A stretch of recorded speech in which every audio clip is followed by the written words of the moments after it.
The First Book of Kings. 1 Kings, chapter 1. When King David was very old, he could not keep warm, even when they put covers over him.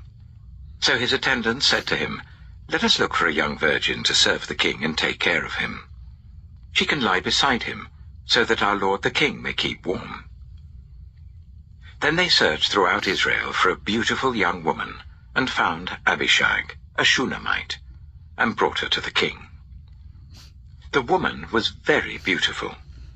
She took care of the king and waited on him, but the king had no sexual relations with her. Now Adonijah, whose mother was Haggith, put himself forward and said, "I will be king." So he got chariots and horses ready with 50 men to run ahead of him. His father had never rebuked him by asking, "Why do you behave as you do?" He was also very handsome, and was born next after Absalom. Adonijah conferred with Joab, son of Zeruiah, and with Abiathar the priest, and they gave him their support. But Zadok the priest, Benaiah, son of Jehoiada, Nathan the prophet, Shimei, and Rei, and David's special guard, did not join Adonijah. Adonijah then sacrificed sheep, cattle, and fattened calves at the stone of Zoheleth near Enrogel. He invited all his brothers, the king's sons, and all the royal officials of Judah, but he did not invite Nathan the prophet, or Benaiah, or the special guard, or his brother Solomon. Then Nathan asked Bathsheba, Solomon's mother, "Have you not heard that Adonijah, the son of Haggith, has become king, and our lord David knows nothing about it? Now then, let me advise you how you can save your own life and the life of your son Solomon. Go into King David and say to him, 'My lord the king, did you not swear to me, your servant, surely Solomon your son shall be king after me, and he will sit on my throne? Why then has Adonijah become king? While you're still there talking to the king, I will come in and add my word to what you have said.'" So Bathsheba went to see the aged king in his room, where Abishag the Shunammite was attending him. Bathsheba bowed down, prostrating herself before the king. "What is it you want?" the king asked. She said to him, "My lord, you yourself swore to me, your servant, by the Lord your God, Solomon your son shall become king after me, and he will sit on my throne. But now Adonijah has become king, and you, my lord the king, do not know about it.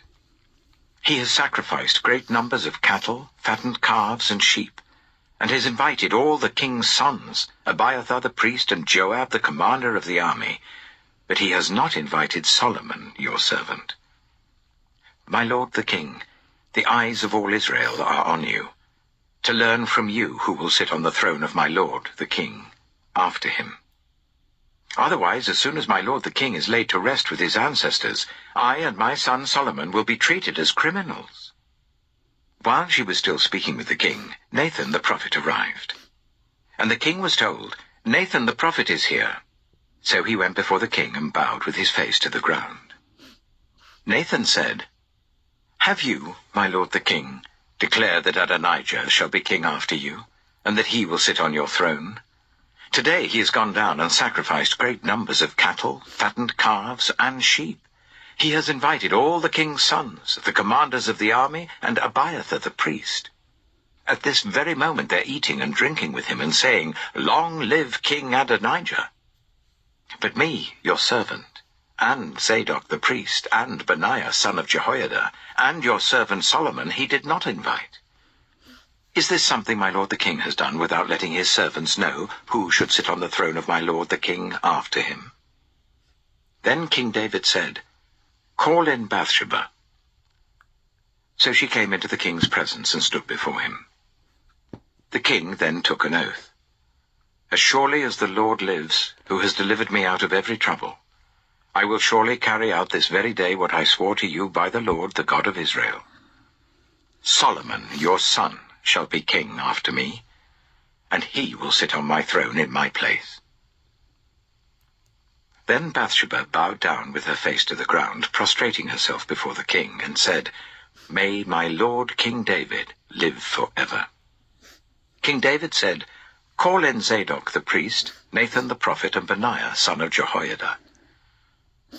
When they came before the king, he said to them, "Take your lord's servants with you, and put Solomon my son on my mule, and take him down to Gihon. There shall Zadok the priest and Nathan the prophet anoint him king over Israel. Blow the trumpet and shout, 'Long live King Solomon!' Then you are to go up with him, and he is to come and sit on my throne and reign in my place. I have appointed him ruler over Israel and Judah." Benaiah, son of Jehoiada, answered the king, "Amen. May the Lord, the God of my lord the king, so declare it. As the Lord was with my lord the king, so may he be with Solomon to make his throne even greater than the throne of my lord King David." So Zadok the priest, Nathan the prophet, Benaiah son of Jehoiada, the Kerethites and the Pelethites went down and put Solomon on King David's mule, and they escorted him to Gihon. Zadok the priest took the horn of oil from the sacred tent and anointed Solomon. Then they sounded the trumpet, and all the people shouted, "Long live King Solomon!"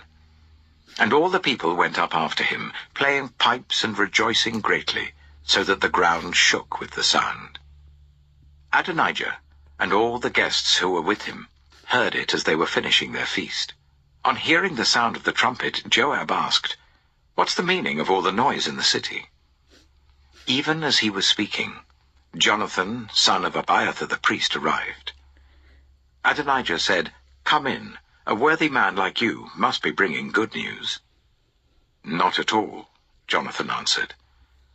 "Our lord King David has made Solomon king. The king has sent with him Zadok the priest, Nathan the prophet, Benaiah son of Jehoiada, the Kerethites and the Pelethites, and they have put him on the king's mule. And Zadok the priest and Nathan the prophet have anointed him king at Gihon. From there they have gone up cheering, and the city resounds with it. That's the noise you hear. Moreover, Solomon has taken his seat on the royal throne. Also, the royal officials have come to congratulate our lord King David, saying, 'May your God make Solomon's name more famous than yours, and his throne greater than yours.' And the king bowed in worship on his bed and said, 'Praise be to the Lord, the God of Israel, who has allowed my eyes to see a successor on my throne today.'" At this, all Adonijah's guests rose in alarm and dispersed. But Adonijah, in fear of Solomon, went and took hold of the horns of the altar. Then Solomon was told, "Adonijah is afraid of King Solomon and is clinging to the horns of the altar. He says, 'Let King Solomon swear to me today that he will not put his servant to death with the sword.'" Solomon replied, "If he shows himself to be worthy, not a hair of his head will fall to the ground. But if evil is found in him, he will die." Then King Solomon sent men, and they brought him down from the altar. And Adonijah came and bowed down to King Solomon, and Solomon said, "Go to your home." 1 Kings chapter 2. When the time drew near for David to die, he gave a charge to Solomon his son. "I am about to go the way of all the earth," he said. "So be strong, act like a man, and observe what the Lord your God requires. Walk in obedience to him, and keep his decrees and commands, his laws and regulations, as written in the law of Moses. Do this so that you may prosper in all you do and wherever you go, and that the Lord may keep his promise to me. If your descendants watch how they live, and if they walk faithfully before me with all their heart and soul, you will never fail to have a successor on the throne of Israel. Now you yourself know what Joab son of Zeruiah did to me, what he did to the 2 commanders of Israel's armies, Abner son of Ner and Amasa son of Jether. He killed them, shedding their blood in peacetime, as if in battle. And with that blood he stained the belt around his waist and the sandals on his feet. Deal with him according to your wisdom, but do not let his gray head go down to the grave in peace." But show kindness to the sons of Barzillai of Gilead, and let them be among those who eat at your table. They stood by me when I fled from your brother Absalom. And remember, you have with you Shimei, son of Gera the Benjaminite from Bahurim, who called down bitter curses on me the day I went to Mahanaim. When he came down to meet me at the Jordan, I swore to him by the Lord, I will not put you to death by the sword. But now, do not consider him innocent. You are a man of wisdom. You will know what to do to him. Bring his grey head down to the grave in blood. Then David rested with his ancestors and was buried in the city of David. He had reigned for 40 years over Israel, 7 years in Hebron and 33 in Jerusalem. So Solomon sat on the throne of his father David, and his rule was firmly established. Now Adonijah, the son of Haggith, went to Bathsheba, Solomon's mother. Bathsheba asked him, "Do you come peacefully?" He answered, "Yes, peacefully." Then he added, "I have something to say to you." "You may say it," she replied. "As you know," he said, "the kingdom was mine. All Israel looked to me as their king, but things changed, and the kingdom has gone to my brother, for it has come to him from the Lord. Now I have one request to make of you. Do not refuse me." "You may make it," she said. So he continued, "Please ask King Solomon, he will not refuse you, to give me Abishag the Shunammite as my wife." "Very well," Bathsheba replied, "I will speak to the king for you." When Bathsheba went to King Solomon to speak to him for Adonijah, the king stood up to meet her, bowed down to her, and sat down on his throne. He had a throne brought for the king's mother, and she sat down at his right hand. "I have one small request to make of you," she said. "Do not refuse me." The king replied, "Make it, my mother. I will not refuse you." So she said, "Let Abishag the Shunammite be given in marriage to your brother Adonijah." King Solomon answered his mother, "Why do you request Abishag the Shunammite for Adonijah? You might as well request the kingdom for him. After all, he is my older brother.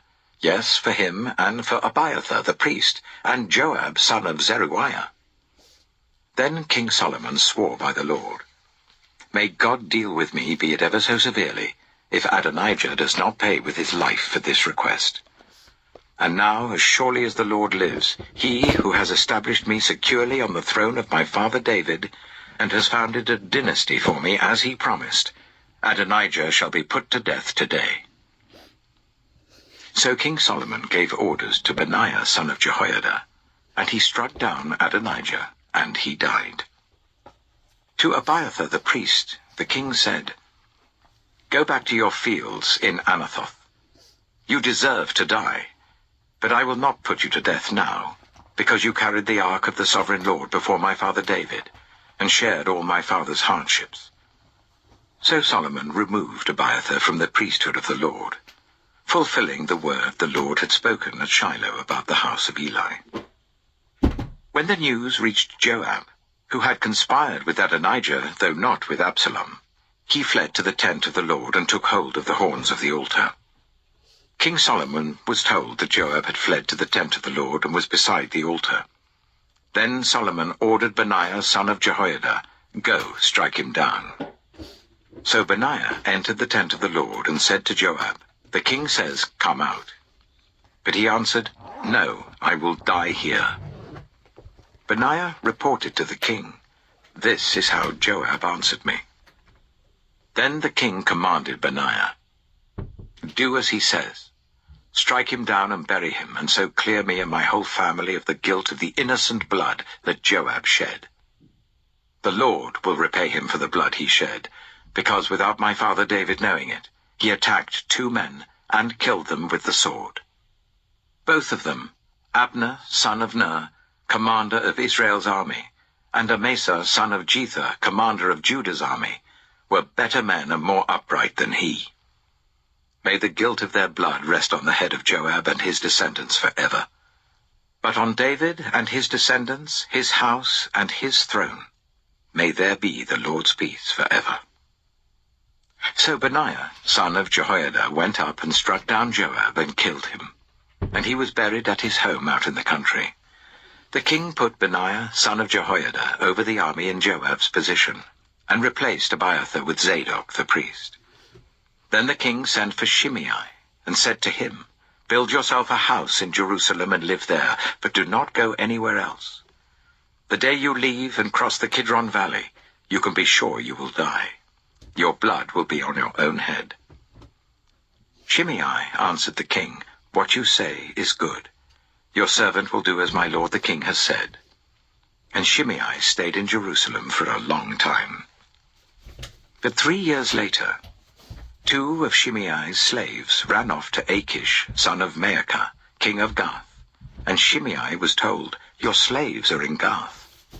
At this he saddled his donkey, and went to Achish at Gath in search of his slaves. So Shimei went away and brought the slaves back from Gath. When Solomon was told that Shimei had gone from Jerusalem to Gath and had returned, the king summoned Shimei and said to him, "Did I not make you swear by the Lord and warn you? On the day you leave to go anywhere else, you can be sure you will die.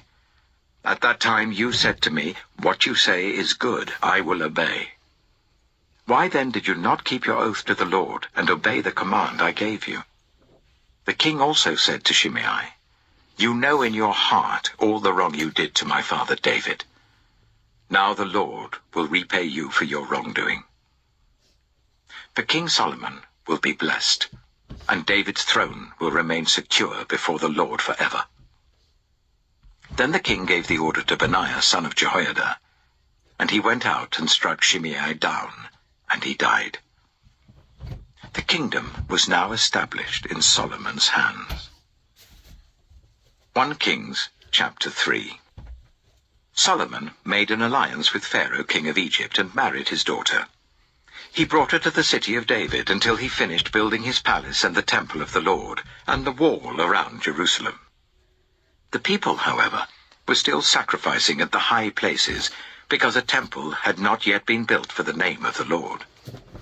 Solomon showed his love for the Lord by walking according to the instructions given him by his father David, except that he offered sacrifices and burned incense on the high places. The king went to Gibeon to offer sacrifices, for that was the most important high place, and Solomon offered 1,000 burnt offerings on that altar. At Gibeon, the Lord appeared to Solomon during the night in a dream, and God said, "Ask for whatever you want me to give you." Solomon answered, "You have shown great kindness to your servant, my father David, because he was faithful to you and righteous and upright in heart. You have continued this great kindness to him, and have given him a son to sit on his throne this very day. Now, Lord my God, you have made your servant king in place of my father David, but I am only a little child, and do not know how to carry out my duties. Your servant is here among the people you have chosen, a great people, too numerous to count or number. So give your servant a discerning heart, to govern your people, and to distinguish between right and wrong. For who is able to govern this great people of yours?" The Lord was pleased that Solomon had asked for this. So God said to him, "Since you have asked for this, and not for long life, or wealth for yourself, nor have asked for the death of your enemies, but for discernment in administering justice, I will do what you have asked. I will give you a wise and discerning heart, so that there will never have been anyone like you, nor will there ever be. Moreover, I will give you what you have not asked for, both wealth and honor, so that in your lifetime you will have no equal among kings. And if you walk in obedience to me and keep my decrees and commands, as David your father did, I will give you a long life." Then Solomon awoke, and he realized it had been a dream. He returned to Jerusalem, stood before the ark of the Lord's covenant, and sacrificed burnt offerings and fellowship offerings. Then he gave a feast for all his court. Now 2 prostitutes came to the king and stood before him. One of them said, "Pardon me, my lord. This woman and I live in the same house. I had a baby while she was there with me. The 3rd day after my child was born, this woman also had a baby. We were alone. There was no one in the house but the 2 of us. During the night, this woman's son died because she lay on him. So she got up in the middle of the night and took my son from my side while I, your servant, was asleep. She put him by her breast and put her dead son by my breast. The next morning I got up to nurse my son, and he was dead. But when I looked at him closely in the morning light, I saw that it wasn't the son I had borne." The other woman said, "No, the living one is my son, the dead one is yours." But the first one insisted, "No, the dead one is yours, the living one is mine." And so they argued before the king. The king said, "This one says, 'My son is alive and your son is dead,' while that one says, 'No, your son is dead and mine is alive.'" Then the king said, "Bring me a sword." So they brought a sword for the king. He then gave an order, "Cut the living child in 2, and give half to one and half to the other." The woman, whose son was alive, was deeply moved out of love for her son, and said to the king, "Please, my lord, give her the living baby. Don't kill him." But the other said, "Neither I nor you shall have him. Cut him in 2. Then the king gave his ruling. "Give the living baby to the first woman. Do not kill him. She is his mother." When all Israel heard the verdict the king had given, they held the king in awe, because they saw that he had wisdom from God to administer justice. 1 Kings chapter 4. So King Solomon ruled over all Israel, and these were his chief officials: Azariah, son of Zadok the priest; Elihoreph and Ahijah, sons of Shisha, secretaries; Jehoshaphat, son of Elihud, recorder; Benaiah, son of Jehoiada, commander-in-chief; Zadok and Abiathar, priests; Azariah, son of Nathan, in charge of the district governors; Zabud, son of Nathan, a priest and adviser to the king; Ahisha, palace administrator; Adoniram, son of Abda, in charge of forced labor. Solomon had 12 district governors over all Israel, who supplied provisions for the king and the royal household. Each one had to provide supplies for 1 month in the year. These are their names: Ben-Hur, in the hill country of Ephraim; Ben-Deka, in Makaz, Shaalbim, Bethshemesh, and Elon Bethhanan; Ben-Hesed, in Aruboth; Soko and all the land of Hepher was his; Ben-Abinadab, in Naphoth Dor; he was married to Taphar, daughter of Solomon; Baana, son of Ahilud, in Taanach and Megiddo, and in all of Beth-Shan, next to Zarathan below Jezreel, from Beth-Shan to Abel-Maholah, across to Jokmeam; Ben-Jeba, in Ramoth-Gilead; the settlements of Jair, son of Manasseh in Gilead, were his, as well as the region of Argob in Bashan, and its 60 large walled cities with bronze gate bars; Ahinadab, son of Iddo, in Mahanaim; Ahimaaz, in Naphtali; he had married Basemath, daughter of Solomon; Baana, son of Hushai, in Asher and in Aloth; Jehoshaphat, son of Paruah, in Issachar; Shimei, son of Elah, in Benjamin; Jeba, son of Uri, in Gilead; the country of Sihon, king of the Amorites, and the country of Og, king of Bashan. He was the only governor over the district. The people of Judah and Israel were as numerous as the sand on the seashore. They ate, they drank, and they were happy. And Solomon ruled over the kingdoms from the river Euphrates to the land of the Philistines, as far as the border of Egypt. These countries brought tribute, and were Solomon's subjects all his life. Solomon's daily provisions were 30 cors of the finest flour, and 60 cors of meal, 10 head of stall-fed cattle, 20 of pasture-fed cattle, and 100 sheep and goats, as well as deer, gazelles, roebucks, and choice fowl. For he ruled over all the kingdoms west of the river Euphrates, from Tifsha to Gaza, and had peace on all sides.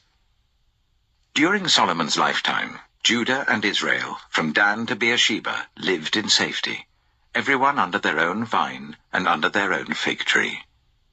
Solomon had 4,000 stalls for chariot horses and 12,000 horses. The district governors, each in his month, supplied provisions for King Solomon and all who came to the king's table. They saw to it that nothing was lacking. They also brought to the proper place their quotas of barley and straw for the chariot horses and the other horses. God gave Solomon wisdom and very great insight, and a breadth of understanding as measureless as the sand on the seashore. Solomon's wisdom was greater than the wisdom of all the people of the East, and greater than all the wisdom of Egypt. He was wiser than anyone else, including Ethan the Ezrahite, wiser than Heman, Calcol, and Dada, the sons of Mahol. And his fame spread to all the surrounding nations. He spoke 3,000 proverbs, and his songs numbered 1,005. He spoke about plant life, from the cedar of Lebanon to the hyssop that grows out of walls. He also spoke about animals and birds, reptiles and fish. From all nations people came to listen to Solomon's wisdom, sent by all the kings of the world who had heard of his wisdom. 1 Kings chapter 5. When Hiram, king of Tyre, heard that Solomon had been anointed king to succeed his father David, he sent his envoys to Solomon, because he had always been on friendly terms with David. Solomon sent back this message to Hiram. You know that because of the wars waged against my father David from all sides, he could not build a temple for the name of the Lord his God until the Lord put his enemies under his feet. But now the Lord my God has given me rest on every side, and there is no adversary or disaster. I intend therefore to build a temple for the name of the Lord my God, as the Lord told my father David when he said, Your son, whom I will put on the throne in your place, will build the temple for my name. So give orders that cedars of Lebanon be cut for me. My men will work with yours, and I will pay you for your men whatever wages you set. You know that we have no one so skilled in felling timber as the Sidonians. When Hiram heard Solomon's message, he was greatly pleased, and said, Praise be to the Lord today, for he has given David a wise son to rule over this great nation. So Hiram sent word to Solomon, I have received the message you sent me, and will do all you want in providing the cedar and the juniper logs. My men will haul them down from Lebanon to the Mediterranean Sea, and I will float them as rafts by sea to the place you specify. There I will separate them, and you can take them away. And you are to grant my wish by providing food for my royal household. In this way, Hiram kept Solomon supplied with all the cedar and juniper logs he wanted, and Solomon gave Hiram 20,000 cores of wheat as food for his household, in addition to 20,000 baths of pressed olive oil. Solomon continued to do this for Hiram year after year. The Lord gave Solomon wisdom, just as he had promised him. There were peaceful relations between Hiram and Solomon, and the two of them made a treaty. King Solomon conscripted laborers from all Israel, 30,000 men. He sent them off to Lebanon in shifts of 10,000 a month, so that they spent 1 month in Lebanon and 2 months at home. Adoniram was in charge of the forced labor. Solomon had 70,000 carriers and 80,000 stonecutters in the hills, as well as 3,300 foremen who supervised the project and directed the workers. At the king's command, they removed from the quarry large blocks of high-grade stone to provide a foundation of dressed stone for the temple. The craftsmen, as Solomon and Hiram and workers from Byblos, cut and prepared the timber and stone for the building of the temple.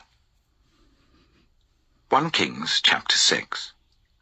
In the 480th year after the Israelites came out of Egypt, in the 4th year of Solomon's reign over Israel, in the month of Ziv, the 2nd month, he began to build the temple of the Lord.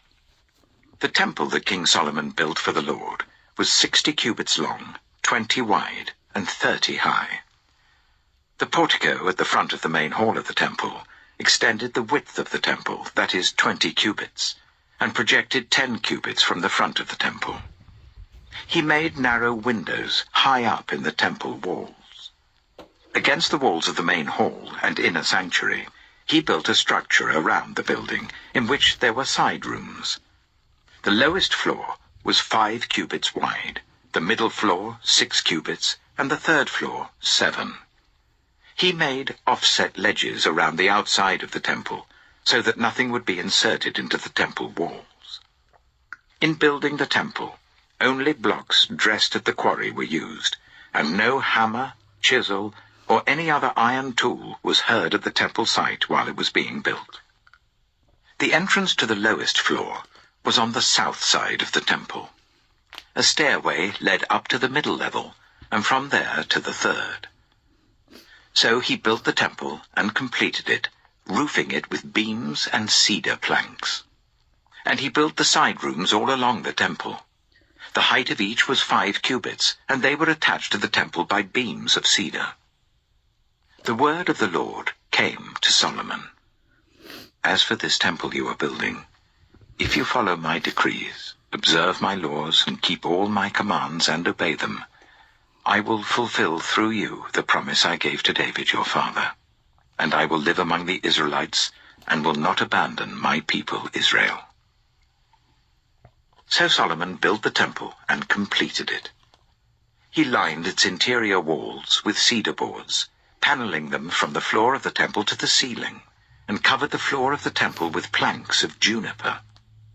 He partitioned off 20 cubits at the rear of the temple with cedar boards from floor to ceiling, to form within the temple an inner sanctuary, the most holy place.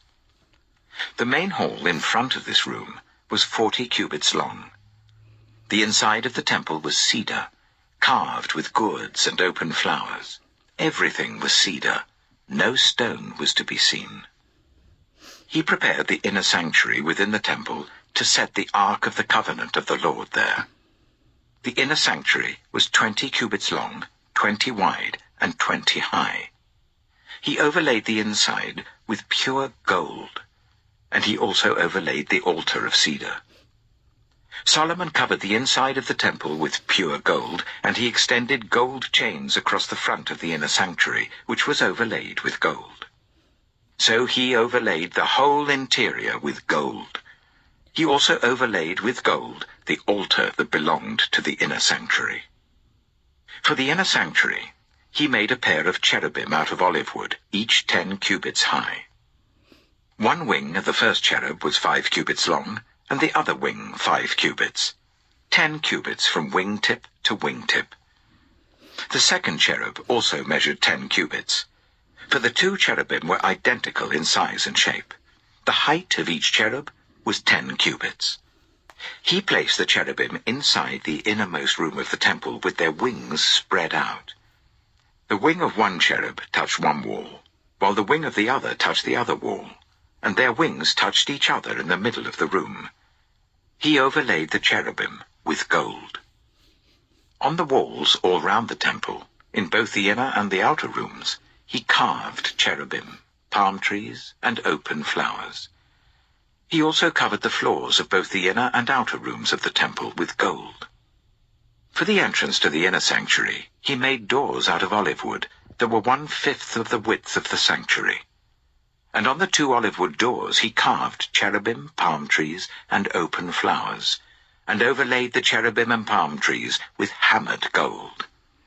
In the same way, for the entrance to the main hall, he made door frames out of olive wood that were 1/4 of the width of the hall. He also made 2 doors out of juniper wood, each having 2 leaves that turned in sockets. He carved cherubim, palm trees, and open flowers on them, and overlaid them with gold, hammered evenly over the carvings. And he built the inner courtyard of 3 courses of dressed stone and 1 course of trimmed cedar beams. The foundation of the temple of the Lord was laid in the 4th year, in the month of Ziv. In the 11th year, in the month of Bul, the 8th month, the temple was finished in all its details according to its specifications. He had spent 7 years building it. 1 Kings chapter 7. It took Solomon 13 years, however, to complete the construction of his palace.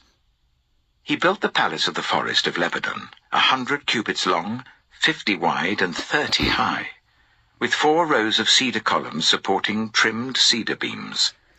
It was roofed with cedar above the beams that rested on the columns, 45 beams, 15 to a row. Its windows were placed high in sets of 3, facing each other. All the doorways had rectangular frames. They were in the front part in sets of 3, facing each other. He made a colonnade, 50 cubits long and 30 wide. In front of it was a portico, and in front of that were pillars and an overhanging roof. He built the throne hall, the hall of justice, where he was to judge, and he covered it with cedar from floor to ceiling. And the palace in which he was to live, set farther back, was similar in design. Solomon also made a palace like this hall for Pharaoh's daughter, whom he had married. All these structures, from the outside to the great courtyard and from foundation to eaves, were made of blocks of high-grade stone cut to size and smoothed on their inner and outer faces. The foundations were laid with large stones of good quality, some measuring 10 cubits and some 8. Above were high-grade stones cut to size and cedar beams. The great courtyard was surrounded by a wall of 3 courses of dressed stone and 1 course of trimmed cedar beams, as was the inner courtyard of the temple of the Lord with its portico. King Solomon sent to Tyre and brought Huram, whose mother was a widow from the tribe of Naphtali, and whose father was from Tyre and a skilled craftsman in bronze. Huram was filled with wisdom, with understanding, and with knowledge to do all kinds of bronze work. He came to King Solomon and did all the work assigned to him. He cast 2 bronze pillars, each 18 cubits high and 12 cubits in circumference. He also made 2 capitals of cast bronze to set on the tops of the pillars. Each capital was 5 cubits high. A network of interwoven chains adorned the capitals on top of the pillars, 7 for each capital. He made pomegranates in 2 rows encircling each network to decorate the capitals on top of the pillars. He did the same for each capital. The capitals on top of the pillars in the portico were in the shape of lilies, 4 cubits high. On the capitals of both pillars, above the bowl-shaped part next to the network, were the 200 pomegranates in rows all round. He erected the pillars at the portico of the temple. The pillar to the south he named Jachin, and the one to the north, Boaz. The capitals on top were in the shape of lilies, and so the work on the pillars was completed. He made the sea of cast metal, circular in shape, measuring 10 cubits from rim to rim and 5 cubits high. It took a line of 30 cubits to measure round it. Below the rim, gourds encircled it, 10 to a cubit. The gourds were cast in 2 rows, in one piece with the sea. The sea stood on 12 bulls, 3 facing north, 3 facing west, 3 facing south, and 3 facing east. The sea rested on top of them, and their hindquarters were towards the center. It was a handbreadth in thickness, and its rim was like the rim of a cup, like a lily blossom. It held 2,000 baths. He also made 10 movable stands of bronze. Each was 4 cubits long, 4 wide, and 3 high. This is how the stands were made. They had side panels attached to uprights. On the panels between the uprights were lions, bulls, and cherubim, and on the uprights as well. Above and below the lions and bulls were wreaths of hammered work. Each stand had 4 bronze wheels with bronze axles, and each had a basin resting on 4 supports cast with wreaths on each side. On the inside of the stand there was an opening that had a circular frame 1 cubit deep. This opening was round, and with its basework it measured 1.5 cubits. Around its opening there was engraving. The panels of the stands were square, not round. The 4 wheels were under the panels, and the axles of the wheels were attached to the stand. The diameter of each wheel was 1.5 cubits. The wheels were made like chariot wheels. The axles, rims, spokes, and hubs were all of cast metal. Each stand had 4 handles, 1 on each corner projecting from the stand. At the top of the stand there was a circular band 0.5 cubit deep. The supports and panels were attached to the top of the stand. He engraved cherubim, lions, and palm trees on the surfaces of the supports and on the panels in every available space, with wreaths all round. This is the way he made the 10 stands. They were all cast in the same molds and were identical in size and shape. He then made 10 bronze basins, each holding 40 baths and measuring 4 cubits across, 1 basin to go on each of the 10 stands. He placed 5 of the stands on the south side of the temple and 5 on the north. He placed the sea on the south side, at the southeast corner of the temple. He also made the pots and shovels and sprinkling bowls. So Huram finished all the work he had undertaken for King Solomon in the temple of the Lord. The 2 pillars, the 2 bowl-shaped capitals on top of the pillars, the 2 sets of network decorating the 2 bowl-shaped capitals on top of the pillars, the 400 pomegranates for the 2 sets of network, 2 rows of pomegranates for each network decorating the bowl-shaped capitals on top of the pillars, the 10 stands with their 10 basins, the sea and the 12 bowls under it, the pots, shovels, and sprinkling bowls. All these objects that Huram made for King Solomon for the temple of the Lord were of burnished bronze. The king had them cast in clay molds in the plain of the Jordan between Succoth and Zarethan. Solomon left all these things unweighed, because there were so many. The weight of the bronze was not determined. Solomon also made all the furnishings that were in the Lord's temple: the golden altar, the golden table on which was the bread of the presence, the lampstands of pure gold, 5 on the right and 5 on the left, in front of the inner sanctuary, the gold floral work and lamps and tongs, the pure gold dishes, wick trimmers, sprinkling bowls, dishes, and censers, and the gold sockets for the doors of the innermost room, the most holy place, and also for the doors of the main hall of the temple. When all the work King Solomon had done for the temple of the Lord was finished, he brought in the things his father David had dedicated, the silver and gold and the furnishings, and he placed them in the treasuries of the Lord's temple. 1 Kings chapter 8. Then King Solomon summoned into his presence at Jerusalem the elders of Israel, all the heads of the tribes, and the chiefs of the Israelite families, to bring up the ark of the Lord's covenant from Zion, the city of David. All the Israelites came together to King Solomon at the time of the festival in the month of Ethanim, the 7th month. When all the elders of Israel had arrived, the priests took up the ark. And they brought up the ark of the Lord and the tent of meeting and all the sacred furnishings in it. The priests and Levites carried them up, and King Solomon and the entire assembly of Israel that had gathered about him were before the ark, sacrificing so many sheep and cattle that they could not be recorded or counted. The priests then brought the ark of the Lord's covenant to its place in the inner sanctuary of the temple, the most holy place, and put it beneath the wings of the cherubim.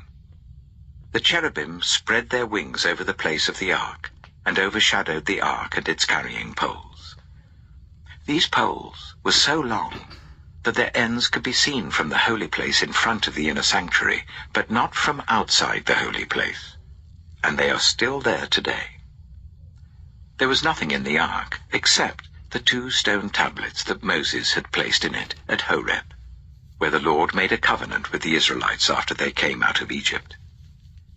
When the priests withdrew from the holy place, the cloud filled the temple of the Lord, and the priests could not perform their service because of the cloud, for the glory of the Lord filled his temple.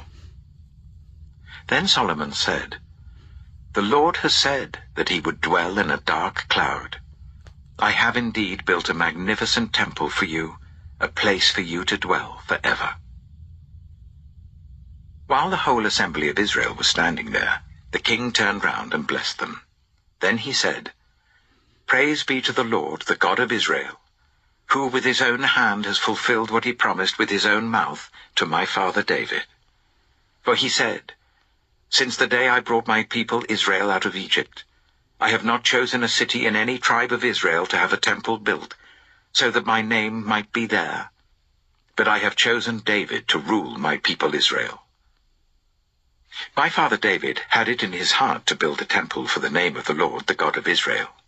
But the Lord said to my father David, 'You did well to have it in your heart to build a temple for my name. Nevertheless, you are not the one to build the temple, but your son, your own flesh and blood. He is the one who will build the temple for my name.' The Lord has kept the promise he made. I have succeeded David my father, and now I sit on the throne of Israel, just as the Lord promised, and I have built the temple for the name of the Lord, the God of Israel. I have provided a place there for the ark, in which is the covenant of the Lord that he made with our ancestors when he brought them out of Egypt."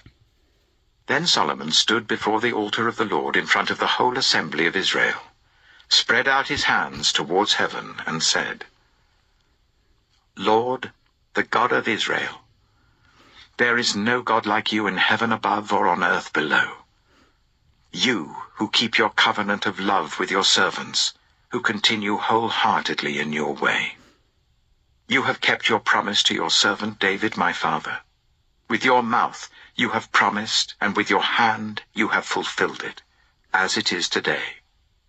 Now, Lord, the God of Israel, keep for your servant David my father the promises you made to him when you said, 'You shall never fail to have a successor to sit before me on the throne of Israel, if only your descendants are careful in all they do to walk before me faithfully as you have done.' And now, God of Israel, let your word that you promised your servant David my father come true. But will God really dwell on earth? The heavens, even the highest heaven, cannot contain you. How much less this temple I have built? Yet give attention to your servant's prayer and his plea for mercy, Lord my God. Hear the cry and the prayer that your servant is praying in your presence this day. May your eyes be open towards this temple night and day, this place of which you said, 'My name shall be there,' so that you will hear the prayer your servant prays towards this place. Hear the supplication of your servant and of your people Israel when they pray towards this place. Hear from heaven your dwelling place, and when you hear, forgive. When anyone wrongs their neighbor and is required to take an oath, and they come and swear the oath before your altar in this temple, then hear from heaven and act. Judge between your servants, condemning the guilty by bringing down on their heads what they have done, and vindicating the innocent by treating them in accordance with their innocence. When your people Israel have been defeated by an enemy because they have sinned against you, and when they turn back to you and give praise to your name, praying and making supplication to you in this temple, then hear from heaven and forgive the sin of your people Israel, and bring them back to the land you gave to their ancestors. When the heavens are shut up, and there is no rain because your people have sinned against you, and when they pray towards this place and give praise to your name and turn from their sin because you have afflicted them, then hear from heaven and forgive the sin of your servants, your people Israel. Teach them the right way to live, and send rain on the land you gave your people for an inheritance. when famine or plague comes to the land, or blight or mildew, locusts or grasshoppers, or when an enemy besieges them in any of their cities, whatever disaster or disease may come.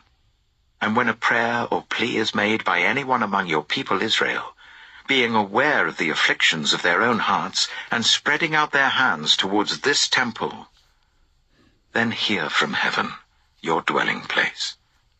Forgive and act. Deal with everyone according to all they do, since you know their hearts. For you alone know every human heart.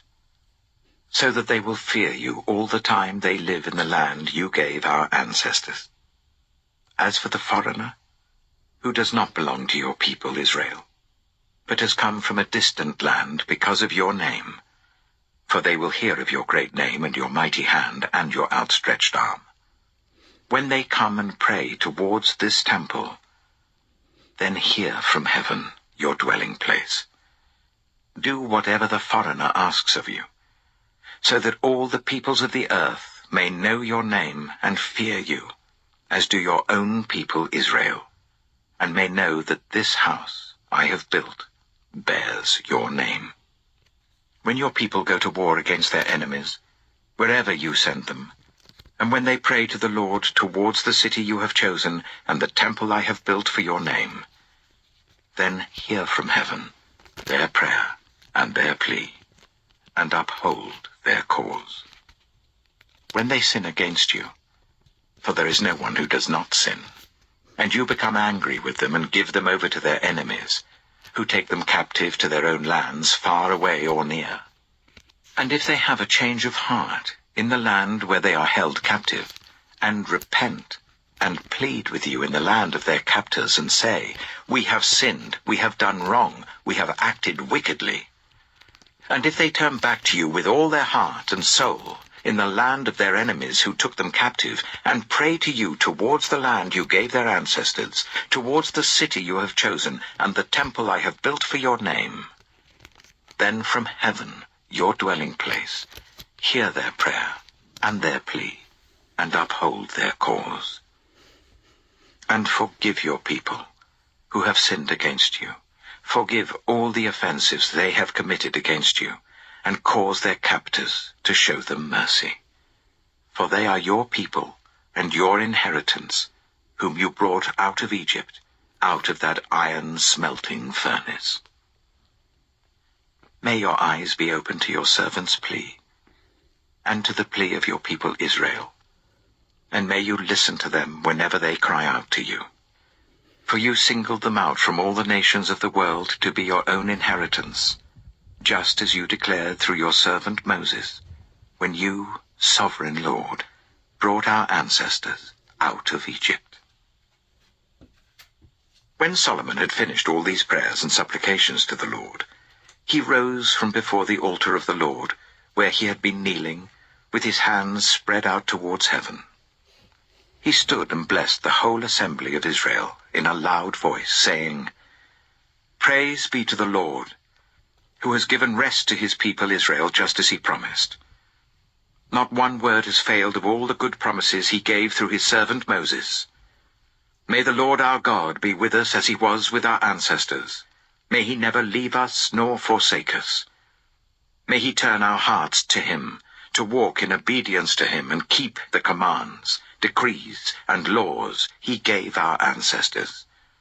And may these words of mine, which I have prayed before the Lord, be near to the Lord our God day and night, that he may uphold the cause of his servant and the cause of his people Israel, according to each day's need, so that all the peoples of the earth may know that the Lord is God, and that there is no other. And may your hearts be fully committed to the Lord our God, to live by his decrees and obey his commands, as at this time. Then the king and all Israel with him offered sacrifices before the Lord. Solomon offered a sacrifice of fellowship offerings to the Lord, 22,000 cattle and 120,000 sheep and goats. So the king and all the Israelites dedicated the temple of the Lord. On that same day, the king consecrated the middle part of the courtyard in front of the temple of the Lord, and there he offered burnt offerings, grain offerings, and the fat of the fellowship offerings, because the bronze altar that stood before the Lord was too small to hold the burnt offerings, the grain offerings, and the fat of the fellowship offerings. So Solomon observed the festival at that time, and all Israel with him. A vast assembly, people from Lebo-Hamath to the Wadi of Egypt. They celebrated it before the Lord our God for 7 days, and 7 days more, 14 days in all. On the following day, he sent the people away. They blessed the king and then went home, joyful and glad in heart, for all the good things the Lord had done for his servant David and his people, Israel. 1 Kings chapter 9. When Solomon had finished building the temple of the Lord and the royal palace, and had achieved all he had desired to do, the Lord appeared to him a second time, as he had appeared to him at Gibeon. The Lord said to him, I have heard the prayer and plea you have made before me. I have consecrated this temple which you have built, by putting my name there forever. My eyes and my heart will always be there. As for you, if you walk before me faithfully, with integrity of heart and uprightness, as David your father did, and do all I command and observe my decrees and laws, I will establish your royal throne over Israel forever, as I promised David your father when I said, You shall never fail to have a successor on the throne of Israel. But if you or your descendants turn away from me, and do not observe the commands and decrees I have given you, and go off to serve other gods and worship them, then I will cut off Israel from the land I have given them, and will reject this temple I have consecrated for my name. Israel will then become a byword and an object of ridicule among all peoples. This temple will become a heap of rubble. All who pass by will be appalled and will scoff and say, Why has the Lord done such a thing to this land and to this temple? People will answer, Because they have forsaken the Lord their God, who brought their ancestors out of Egypt, and have embraced other gods, worshipping and serving them. That is why the Lord brought all this disaster on them.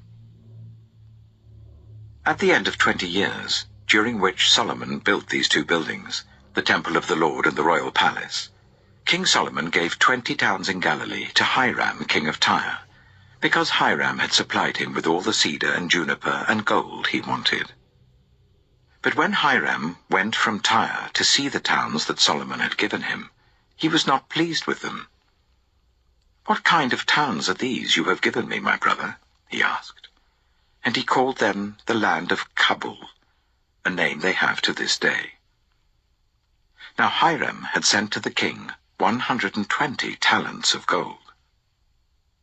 Here is the account of the forced labor King Solomon conscripted to build the Lord's temple, his own palace, the terraces, the wall of Jerusalem, and Hazor, Megiddo, and Giza. Pharaoh, king of Egypt, had attacked and captured Giza. He had set it on fire. He killed its Canaanite inhabitants, and then gave it as a wedding gift to his daughter, Solomon's wife. And Solomon rebuilt Giza. He built up Lower Beth-horon, Baalath, and Tadmor in the desert, within his land, as well as all his store cities and the towns for his chariots and for his horses, whatever he desired to build in Jerusalem, in Lebanon, and throughout all the territory he ruled. There were still people left from the Amorites, Hittites, Perizzites, Hivites, and Jebusites. These people were not Israelites. Solomon conscripted the descendants of all these people remaining in the land, whom the Israelites could not exterminate, to serve as slave labor, as it is to this day. But Solomon did not make slaves of any of the Israelites. They were his fighting men, his government officials, his officers, his captains, and the commanders of his chariots and charioteers. They were also the chief officials in charge of Solomon's projects, 550 officials supervising those who did the work. After Pharaoh's daughter, had come up from the city of David to the palace Solomon had built for her, he constructed the terraces. 3 times a year Solomon sacrificed burnt offerings and fellowship offerings on the altar he had built for the Lord, burning incense before the Lord along with them, and so fulfilled the temple obligations. King Solomon also built ships at Ezion-Geber, which is near Elath in Edom, on the shore of the Red Sea. And Hiram sent his men, sailors who knew the sea, to serve in the fleet with Solomon's men. They sailed to Ophir, and brought back 420 talents of gold, which they delivered to King Solomon. 1 Kings chapter 10. When the Queen of Sheba heard about the fame of Solomon and his relationship to the Lord, she came to test Solomon with hard questions. Arriving at Jerusalem with a very great caravan, with camels carrying spices, large quantities of gold and precious stones, she came to Solomon and talked with him about all that she had on her mind. Solomon answered all her questions. Nothing was too hard for the king to explain to her. When the Queen of Sheba saw all the wisdom of Solomon and the palace he had built, the food on his table, the seating of his officials, the attending servants in their robes, his cupbearers, and the burnt offerings he made at the temple of the Lord, she was overwhelmed. She said to the king, "The report I heard in my own country about your achievements and your wisdom is true. But I did not believe these things until I came and saw with my own eyes. Indeed, not even half was told me. In wisdom and wealth, you have far exceeded the report I heard. How happy your people must be! How happy your officials who continually stand before you and hear your wisdom! Praise be to the Lord your God, who has delighted in you and placed you on the throne of Israel. Because of the Lord's eternal love for Israel, he has made you king to maintain justice and righteousness." And she gave the king 120 talents of gold, large quantities of spices and precious stones. Never again were so many spices brought in as those the Queen of Sheba gave to King Solomon. Hiram's ships brought gold from Ophir, and from there they brought great cargoes of almug wood and precious stones. The king used the almug wood to make supports for the temple of the Lord and for the royal palace, and to make harps and lyres for the musicians. So much almug wood has never been imported or seen since that day. King Solomon gave the Queen of Sheba all she desired and asked for, besides what he had given her out of his royal bounty. Then she left and returned with her retinue to her own country. The weight of the gold that Solomon received yearly was 666 talents, not including the revenues from merchants and traders and from all the Arabian kings and the governors of the territories. King Solomon made 200 large shields of hammered gold. 600 shekels of gold went into each shield. He also made 300 small shields of hammered gold, with 3 minas of gold in each shield. The king put them in the palace of the forest of Lebanon. Then the king made a great throne covered with ivory and overlaid with fine gold. The throne had 6 steps, and its back had a rounded top. On both sides of the seat were armrests, with a lion standing beside each of them. 12 lions stood on the 6 steps, one at either end of each step. Nothing like it had ever been made for any other kingdom. All King Solomon's goblets were gold, and all the household articles in the palace of the forest of Lebanon were pure gold. Nothing was made of silver, because silver was considered of little value in Solomon's days. The king had a fleet of trading ships at sea, along with the ships of Hiram.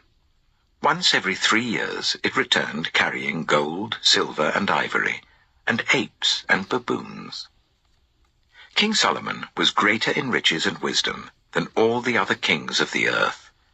The whole world sought audience with Solomon to hear the wisdom God had put in his heart. Year after year, everyone who came brought a gift, articles of silver and gold, robes, weapons and spices, and horses and mules. Solomon accumulated chariots and horses. He had 1,400 chariots and 12,000 horses, which he kept in the chariot cities and also with him in Jerusalem. The king made silver as common in Jerusalem as stones, and cedar as plentiful as sycamore fig trees in the foothills. Solomon's horses were imported from Egypt and from Kue. Royal merchants purchased them from Kue at the current price. They imported a chariot from Egypt for 600 shekels of silver, and a horse for 150. They also exported them to all the kings of the Hittites and of the Arameans. 1 Kings chapter 11. King Solomon, however, loved many foreign women, besides Pharaoh's daughter: Moabites, Ammonites, Edomites, Sidonians, and Hittites. They were from nations about which the Lord had told the Israelites, "You must not intermarry with them, because they will surely turn your hearts after their gods." Nevertheless, Solomon held fast to them in love. He had 700 wives of royal birth and 300 concubines, and his wives led him astray.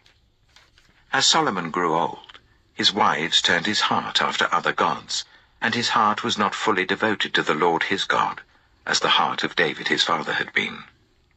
He followed Ashtoreth, the goddess of the Sidonians, and Molech, the detestable god of the Ammonites. So Solomon did evil in the eyes of the Lord. He did not follow the Lord completely, as David his father had done. On a hill east of Jerusalem, Solomon built a high place for Chemosh, the detestable god of Moab, and for Molech, the detestable god of the Ammonites. He did the same for all his foreign wives, who burned incense and offered sacrifices to their gods. The Lord became angry with Solomon because his heart had turned away from the Lord, the God of Israel, who had appeared to him twice. Although he had forbidden Solomon to follow other gods, Solomon did not keep the Lord's command.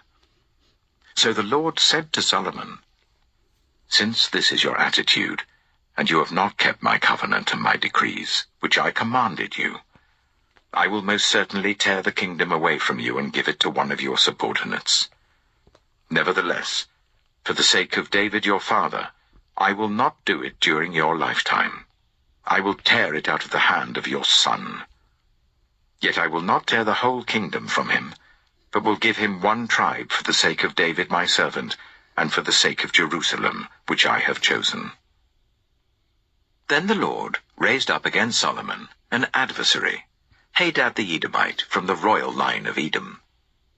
Earlier, when David was fighting with Edom, Joab, the commander of the army, who had gone up to bury the dead, had struck down all the men in Edom. Joab and all the Israelites stayed there for 6 months, until they had destroyed all the men in Edom. But Hadad, still only a boy, fled to Egypt with some Edomite officials who had served his father. They set out from Midian and went to Paran. Then, taking people from Paran with them, they went to Egypt, to Pharaoh, king of Egypt, who gave Hadad a house and land and provided him with food. Pharaoh was so pleased with Hadad that he gave him a sister of his own wife, Queen Tahpenes, in marriage. The sister of Tahpenes bore him a son named Genubath, whom Tahpenes brought up in the royal palace. There Genubath lived with Pharaoh's own children. While he was in Egypt, Hadad heard that David rested with his ancestors, and that Joab, the commander of the army, was also dead. Then Hadad said to Pharaoh, "Let me go, so that I may return to my own country." "What have you lacked here, that you want to go back to your own country?" Pharaoh asked. "Nothing," Hadad replied, "but do let me go." And God raised up against Solomon another adversary, Rezon, son of Eliada, who had fled from his master, Hadadezer, king of Zobah.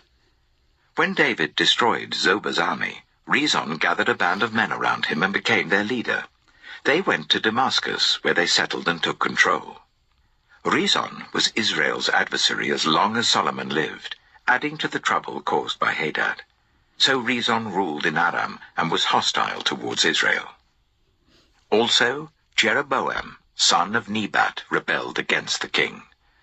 He was one of Solomon's officials, an Ephraimite from Zeradah, and his mother was a widow named Zeruah. Here is the account of how he rebelled against the king. Solomon had built the terraces, and had filled in the gap in the wall of the city of David his father.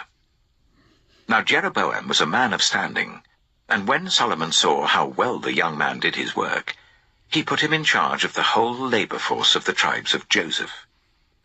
About that time, Jeroboam was going out of Jerusalem, and Ahijah, the prophet of Shiloh, met him on the way, wearing a new cloak. The two of them were alone out in the country, and Ahijah took hold of the new cloak he was wearing and tore it into 12 pieces. Then he said to Jeroboam, "Take 10 pieces for yourself, for this is what the Lord, the God of Israel, says. See, I am going to tear the kingdom out of Solomon's hand and give you 10 tribes. But for the sake of my servant David and the city of Jerusalem, which I have chosen out of all the tribes of Israel, he will have 1 tribe. I will do this because they have forsaken me and worshipped Ashtoreth, the goddess of the Sidonians, Chemosh, the god of the Moabites, and Molech, the god of the Ammonites, and have not walked in obedience to me, nor done what is right in my eyes, nor kept my decrees and laws, as David, Solomon's father, did. But I will not take the whole kingdom out of Solomon's hand.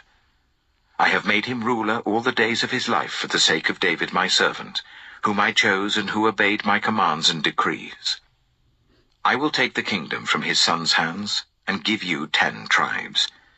I will give 1 tribe to his son, so that David my servant may always have a lamp before me in Jerusalem, the city where I chose to put my name. However, as for you, I will take you, and you will rule over all that your heart desires. You will be king over Israel. If you do whatever I command you, and walk in obedience to me, and do what is right in my eyes by obeying my decrees and commands, as David my servant did, I will be with you. I will build you a dynasty as enduring as the one I built for David, and will give Israel to you. I will humble David's descendants because of this, but not forever." Solomon tried to kill Jeroboam, but Jeroboam fled to Egypt, to Shishak the king, and stayed there until Solomon's death. As for the other events of Solomon's reign, all he did and the wisdom he displayed, are they not written in the book of the Annals of Solomon? Solomon reigned in Jerusalem over all Israel for 40 years. Then he rested with his ancestors, and was buried in the city of David his father. And Rehoboam his son succeeded him as king.